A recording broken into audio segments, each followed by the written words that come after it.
All right. Well, good morning, everyone. Again, welcome to Beach. My name's Carrie. I'm one of the pastors, and as you could tell from some of the cartoon footage in that video, this is not a talked about parable very much. And I know some of you are already uncomfortable because I've already talked about money, and I'm not even on stage yet.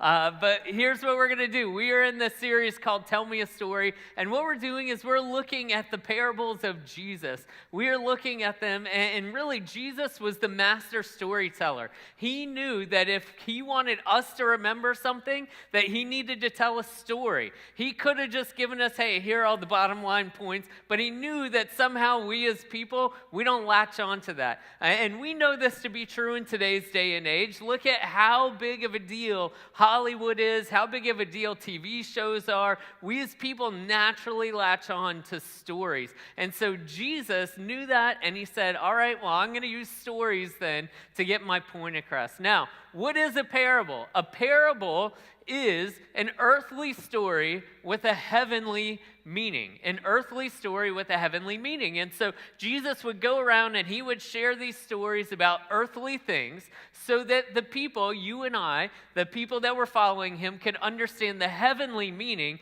of what he was trying to get across. And so today we are going to look at the parable of the shrewd manager. Now, my tendency, I don't know about you, but my tendency when I go and I read the Bible and I'm going to open up and read something like this is I just read that passage. And so I kind of just jump in right into the middle of whatever's going on. Today what I want us to do is I want us to back out a little bit and I want us to get some more context around this parable, because I think when we have more context to what is actually going on and to who Jesus is actually talking to, it will help us today to understand what to do with this really weird sounding parable. So here's what we're going to do. We're going to jump all the way back to Luke chapter 14. Here's what Luke chapter 14 verse 1 says. It says, one Sabbath when Jesus went to eat in the house of a prominent Pharisee. Here's the context. Jesus is going to eat in the house of a prominent Pharisee. What this means, he's going to a party. How many people like parties? Yes, absolutely. I love parties. I am somewhat extroverted and outgoing. And so being around people is like, yes, let's do it. And so here's Jesus. Jesus liked to go be at parties. And so on one Sabbath, he's going to eat at the house of a prominent Pharisee. Other translations, they use the word ruler here instead of prominent. And so they say, hey, there's a ruler of the Pharisees. Now, if you've not been in church before and you're like, what's a Pharisee? A Pharisee is just someone who was religious in that time period. And it's a religious follower of God who was Jewish. And so these guys often at times were at odds with Jesus. You see, here's the follow-up. He, meaning Jesus, was being carefully watched. These Pharisees are watching him. They're looking for a time and opportunity to trip Jesus up. What's interesting is Jesus knows they're looking for that, yet where does he go? He goes to the party at their house specifically for this. So Jesus has some intention in where he's going. He's got some intention in the party that he's going to. Now, we're not going to read all the parables that lead up to our parable today, but I think we need to step through a few of them to understand the audiences that Jesus is going to talk to. So this is verse 1. Let's go to the next slide here. In Luke 14, 1 through 11, Jesus speaks specifically to Pharisees and experts in the law. That's what it says. You can go read these for yourself afterwards, but he speaks specifically to them. In Luke 14, 12 through 14, he pivots and he speaks specifically to the party host. And he says, hey, he tells this little deal where he says, hey, don't just give the prominent positions to the people of wealth when they come to this. And so he speaks specifically to the party host. In Luke 14, 15 through 24, one of the party guests kind of interrupts him. And so he turns and he speaks to the party guests again. Then as we go into Luke 14, 25 through 35, crowds traveling with Jesus. Jesus had a massive following at this time. And so what happens is they've come and they've accompanied him to this party at the Pharisee's house. So you're beginning to understand that this is not just like, hey, the 3-bed, 1-bath bungalow that he's at. He's at the house of a prominent Pharisee who probably is very, very rich. It's a big place. He's brought his posse with him. And so he turns and he talks to the crowds that were traveling with him. He talks to them. Then in Luke chapter 15, this is a very famous chapter in the Bible. You may have heard of the prodigal son who goes off and then he comes back and the father welcomes him in. That happens in this chapter.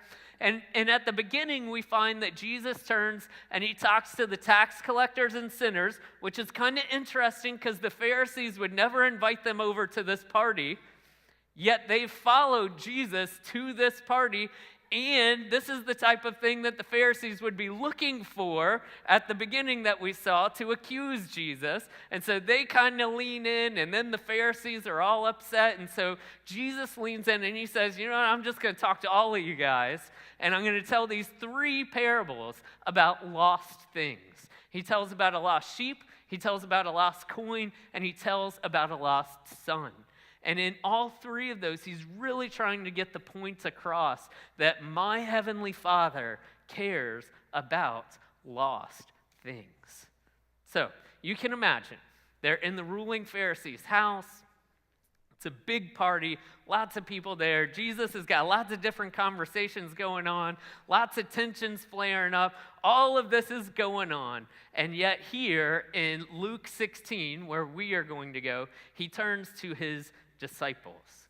And in fact, in Luke 16:1, it says Jesus turned to the disciples. So we get the idea he's speaking specifically to his closest, most intimate followers in this moment. Now, you need to know something about them. These 12 who are following Jesus are not from the ruling class.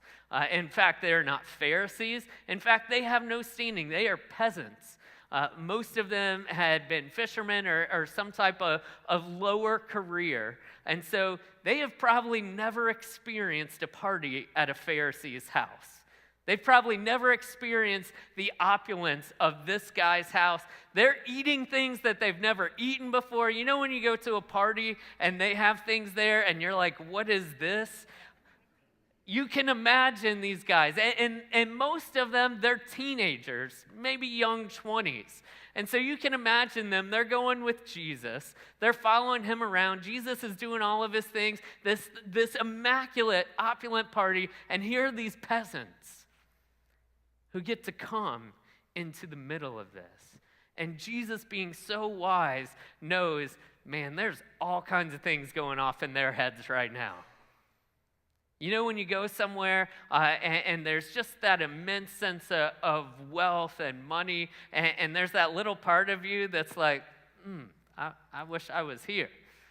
Imagine these peasants in this place thinking about that.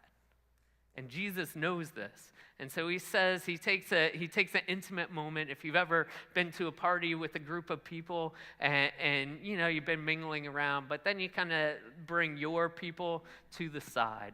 And that's where we're going to step in, because that's where this parable that we're going to look at takes place. It takes place in the context of a very wealthy person's home who's very oppositional to Jesus. But it takes place to some peasants who maybe have never experienced this before.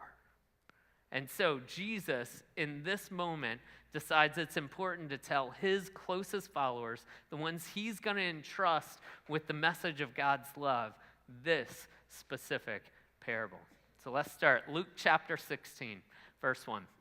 Jesus told his disciples, so this 12, there was a rich man whose manager was accused of wasting his possessions. This is interesting because in our current culture and context, we constantly are looking for, in stories, who's the good guy and who's the bad guy. And when we read this sentence, we might be drawn to think, all right, rich man, good guy.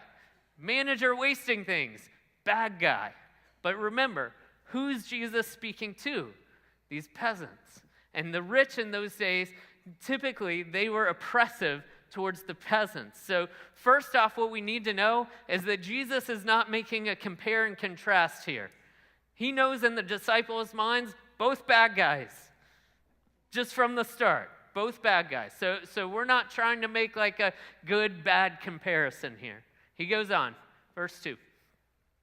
So we called him in and asked him, "What is this I hear about you? Give an account." The rich guy's like, "What are you doing? You're wasting my things. Like, you need to give an account for what's going on." He says, "Give an account of your management because you cannot be the manager any longer. You're fired. But first, I need you to kind of inform me on what you have been doing so I can clean up the mess." And so he says, you need to go get the books. This is before QuickBooks, right? So he says, you need to go get the books, bring them back into me so I can understand what's going on. You're about to be out on the streets. Now, verse 3.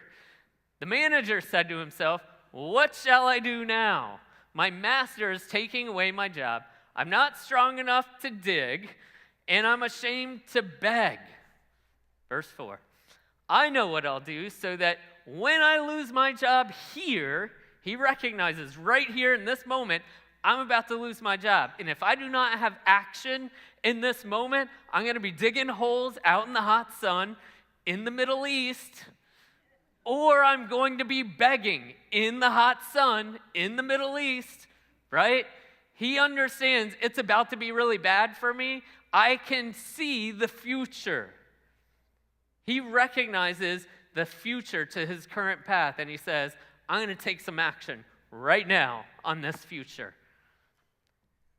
So he called in each one of his master's debtors. Now, again, we may be sympathetic to these debtors, right? They owed the rich guy some things. But we're going to see here in just a second that these debtors are not sympathetic characters in this story either. So he called in each one of his master's debtors. He asked the first, "How much do you owe my master?" 900 gallons of olive oil, he replied. What is he doing with 900 gallons of olive oil? This is the first thing I thought about. I'm wondering, what's he doing with this? Until then you kind of realize this guy, rich man, right? This another rich man in the story. He's in debt to the first rich man. So again, we have another guy. We're not trying to compare and contrast and have sympathy and compassion on these people, because that's not the point Jesus is trying to make to his peasant disciples, who would see all three of the characters here as bad guys. He says, 900 gallons of olive oil, he replied. The manager told him, "Take your bill, sit down quickly, and make it 450. Yikes. In half. He says, "Hey, do this." Then he asked the second, "And how much do you owe?" 1,000 bushels of wheat, he replied. Again, another rich guy. He told him, "Take your bill and make it 800. Slash it down, 20% off, everything must go." Now this is where the story gets so weird. The master commended the dishonest manager. Come on. If you're the master and you find out about this, are you commending anybody? Of course not. You're calling your attorney as fast as you can. Your lawsuits, you're trying to figure out, where do I get that 200 bushels of wheat back and the 450 gallons of olive oil? You and I are doing whatever we can to get this back, because this is the most absurd, ridiculous thing that the guy could have done to us. Now, why is the guy doing this? Because he recognizes, oh, I'm about to lose my job. I need some people who like me outside of this job. And what does he do? He takes immediate action when he recognizes what's happening in the here and now is not going to last. And so I have to prepare myself and do whatever it takes to be ready for what's to come. And so the master commended the dishonest manager because he had acted shrewdly. This is why he commends him. Not because he did like a great thing, but shrewd, the definition of that word is wise. Being able to see what needs to happen and acting immediately. The manager recognized, man, if you'd have only done that at the beginning of this story, I wouldn't be firing you. But herein we see the dilemma of the manager. The manager is living a period of his life without any vision for the future. And he's just going along. He's not taking good account of what's going on. You notice he doesn't come to the debtors and say, you owe my master X.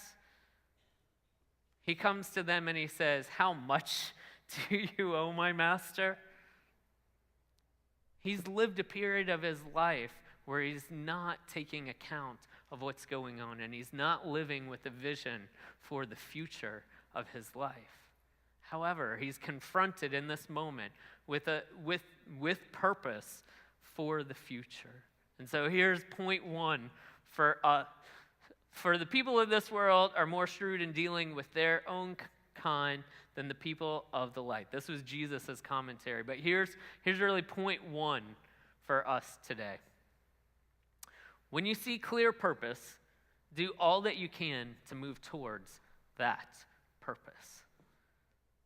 That's the first thing Jesus is trying to tell us in this parable today. He's not commending the manager for being a liar. He's saying when the manager had clear purpose, he moved towards it immediately. And he's saying that the people, let's go back. Can you guys go back real quick?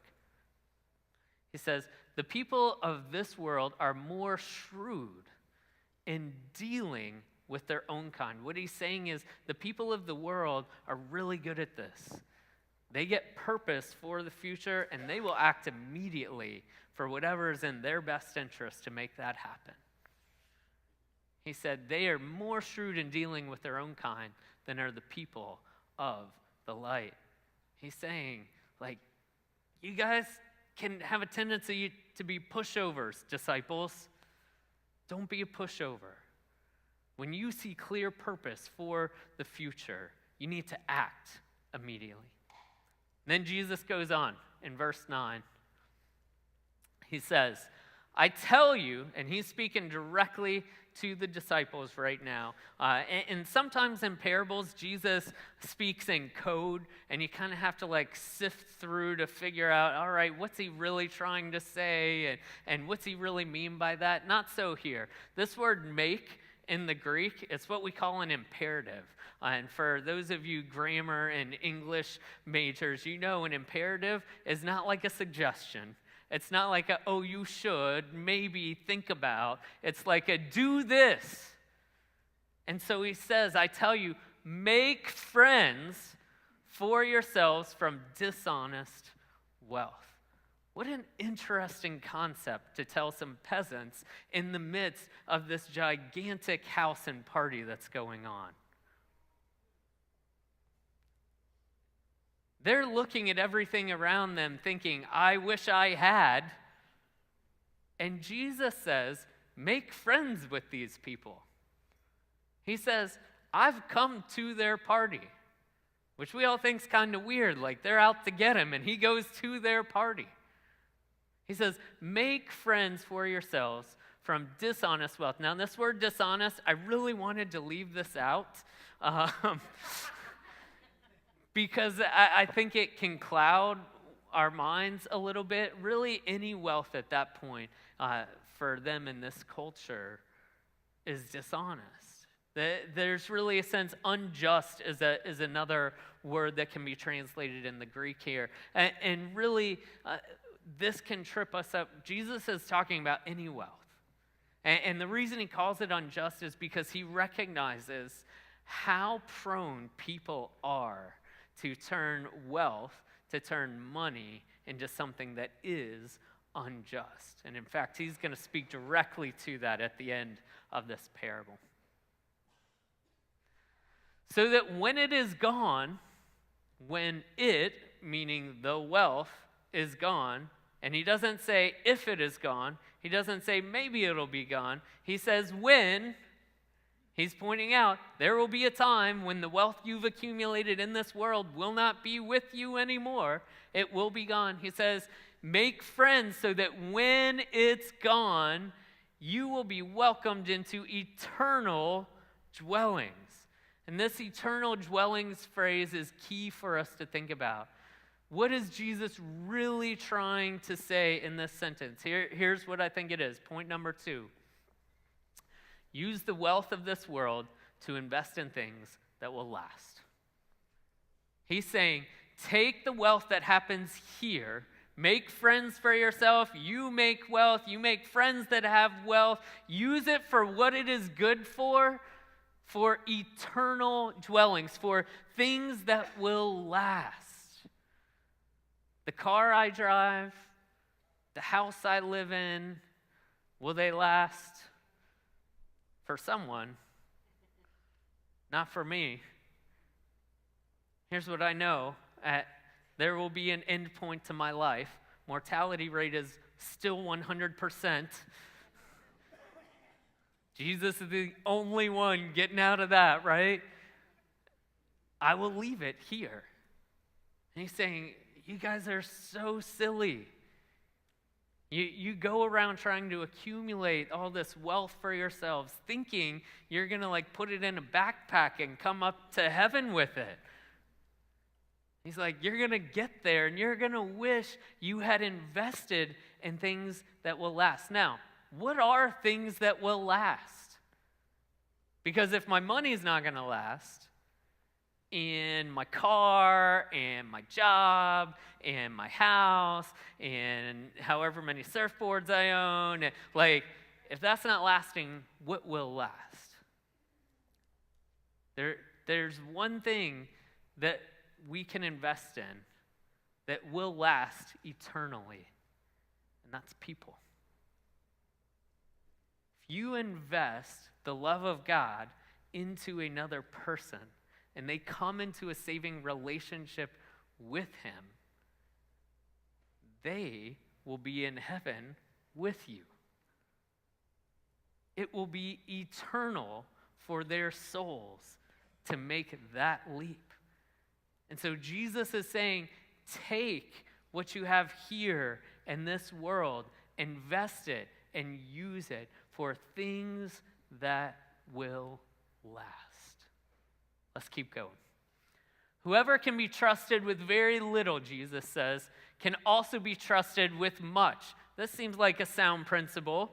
You do this with your kids. You give them a little bit of freedom. They show that they can be trusted with that. You give them some more. You do this at work with people that work for you. You give them a little bit, and they show they can be trusted with it. You give them some more. He says, whoever is dishonest with very little will also be dishonest with much. Of course, the inverse of what we just talked about. Verse 11. So if you have not been trustworthy in handling worldly wealth, who will trust you with true riches? He's saying you need to show yourselves to be trustworthy with what you've been given here in worldly wealth. Verse 12.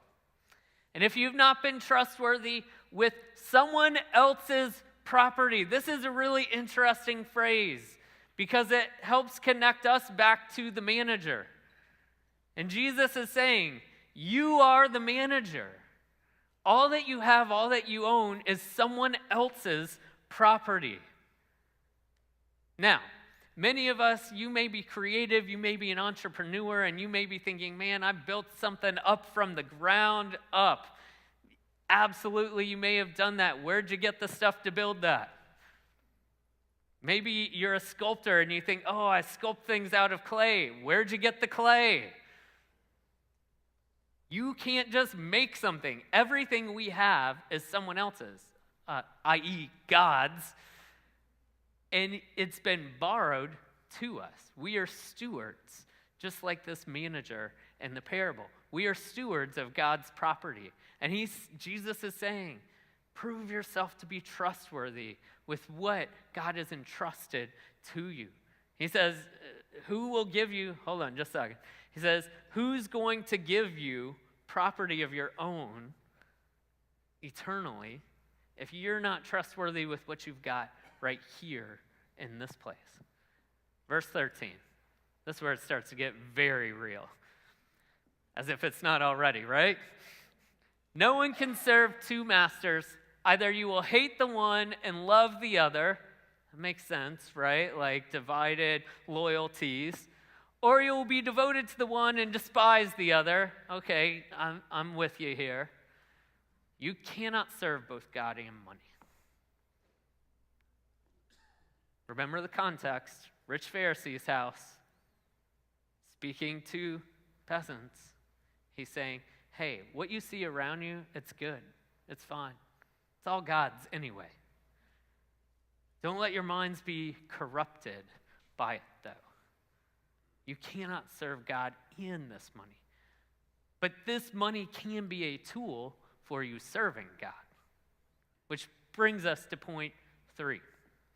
Money is a great tool, but it's a terrible God. It is a terrible, terrible God. And what Jesus is trying to tell his disciples, his closest intimate followers, is that see the things around you and know that they're good. Use them for eternal dwellings. Use them to invest into the things of God. But be careful.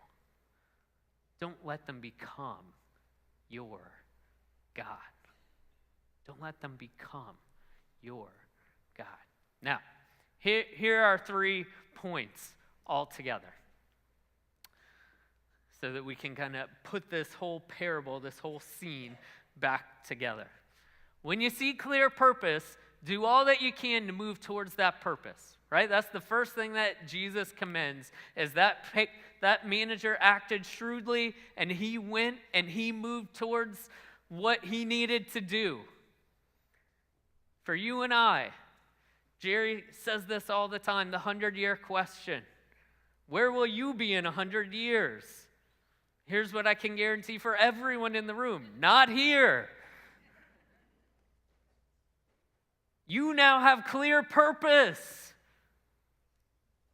How much of our lives do we spend without that clear purpose that in 100 years you're not going to be here? Most of our lives we spend not thinking about that. We spend thinking, oh, I'm going to just live forever, so I'm going to accumulate as much as I can right here because I'm living forever and taking it with me. That's not clear purpose. That's living like the manager did at the beginning of the story. But we have clear purpose. Jesus shows us clear purpose. And so when you see clear purpose, do all that you can to move towards that purpose. Are you doing all that you can to move towards that purpose? Only you can answer that. Point 2, use the wealth of this world to invest in things that will last. Jesus says what you have, it's not going to last. But the relationships you invest into, the people you share the love of God with, the people you share about how much Jesus loves them and did for them, that will last. And in this, he says, use everything you can to make that investment. Use your money, use your cars, your houses, your surfboards, your boats, whatever you got to use, because it's all staying here. It's all temporal. It will not last like the relationship of someone who puts their faith and trust in Jesus Christ will. And then point 3, money is a great tool, but a terrible God. He's just driving point 2 home with that one. He's saying, hey, we have got to wrap our minds around the idea that it is just a tool. It is a good tool. It is a helpful tool. I've been doing Alpha over the past couple of weeks, and yesterday we did a big retreat, and there was a guy on there. And he was sharing about his kind of growing up and his kind of 20s, and how he basically spent his 20s just trying to get people into nightclubs and get them drunk, basically, pouring alcohol into them. And he just got to this point where he just felt empty. And he started asking this question of purpose. What am I doing? And he came to this point where he recognized, I'm killing people is what I'm doing. Not that alcohol is this bad thing, but what he was saying was, I'm just trying to get people as drunk as I can so they'll spend some money at these clubs. And he had a crisis of purpose. And he goes on this hospital boat to Africa for 2 years, taking pictures. And he recognizes in that time, the number one thing that's killing these people is they do not have access to clean water, dirty water. And so he comes back to New York and he says, all right, I don't know what I can do about this, but I got to do something about this. I spent a decade pouring terrible things into people, and now I see what people around the world actually have to drink. I've got to do something about this. My life has to be about more than just myself and my own purposes. And he's established an organization that brings clean water to people throughout the world. And this guy who spent his 20s just wasting his time has now raised $200 million to make clean water happen across the world. He says at one point in the video that we saw yesterday that 1 billion people were without clean water, and at this point now, something like only 700 million are without clean water. He got clear purpose. He used his wealth and his influence, and he made sure that money was a tool to serve God and to serve things that will be eternal and that will last. And so, that brings us into the present moment. And so what does this mean for you? What does this mean for me? If you don't believe in Jesus, what's this mean for you? Because you're probably here thinking, wow, that's why I don't go to church. Like, all they want to do is talk about money. If you don't believe in Jesus, here's what you need to know. For us as Christians, we are going to use our money, our wealth, our resources, whatever it is that we have, however we can use it to help you know who God is and the love he has for you. Not because we need you to be a part of our club, but because we care for you and we value you more than we do our money. Let that sink in. We value you more than we do our money. That is counterintuitive to the world. The world says, yeah, you're okay, but if you take my money, like, we're out. As Christians, we value you as a person and your eternal salvation more than our money. That needs to be your takeaway today. Maybe you have a different viewpoint. Maybe you've run into some Christians that don't demonstrate that. I'm sorry. Maybe I haven't demonstrated to you that at some point. I'm sorry. But that's what Jesus is saying to us, is that you are more valuable than anything that is a possession or that is a thing in this world. If you do believe in Jesus, what does this mean for you? That means you got to make that statement I just said true. That we have to value people and their relationship with the God who loves them more than we do anything in this world. More than we do our jobs, or our houses, or whatever name we're making for ourselves. We have to take what we have and what's been given to us and make that eternal investment into those around us, into those in our communities. It's why as a church we're for the beaches. It's why as a church we closed down church to go support the Donna Run. Like, you want to talk about a money sacrifice? You should have heard the back conversations when we had this crazy idea where we said, oh, how do we generate revenue on a Sunday morning? And we said, oh, let's not do that. We have got to be a people who care more about the eternal salvation of the people around us than the wealth that we have and that we hold on to. And so here's the challenge for us today. In just a minute, we're going to sing, and you're going to have some time to sort with God this morning. I don't know where Jesus' message today lands with you. I don't know if you're offended. I don't know if you're convicted, but here's what I know. I know that God does love you, and he wants you to have a greater purpose for your life than just squandering the things that he's given you on the right here and the right now. You have the potential to impact lives eternally. The pastor has that potential, yes, but you have that potential in your life. God has strategically placed some people around you, in your neighborhood, in your job, in your schools, in the sports teams your kids play on.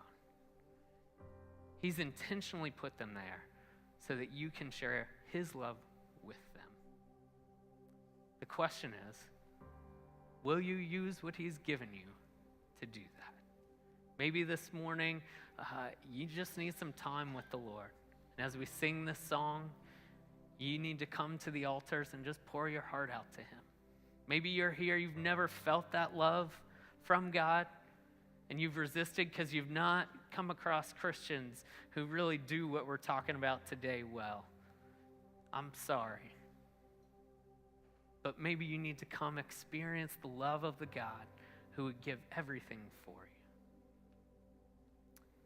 Here's what I know. God doesn't want us just to be hearers of this word today. He wants us to be doers. And so I challenge you to find those people to make that eternal investment into, to use what he's given you so that other people would know his love. Let's pray. Heavenly Father, I thank you for Jesus. His love for us is so immense and so great. And I know that we can approach passages in the Bible like this and just be confused and just have trouble with them and just wonder, gosh, what is Jesus really doing? What's he doing? He's showing us what's lasting. He's showing us what's worthwhile. Father, I love how Jesus goes from talking in Luke 15 about lost things and sharing your heart for lost things, and then immediately pivots to show us as his followers and disciples how to go find those lost things. Father, would we be a people who live with purpose beyond ourselves? Would we be a people who understand the eternal investment that can be made in this world for the next? Would we be a people who serve you above all, even above our money? Father, would we build our life on something lasting, something eternal, something bigger than ourselves? Would we build it on your love? It's in your Son's name we pray. Amen. Let's stand and let's worship together.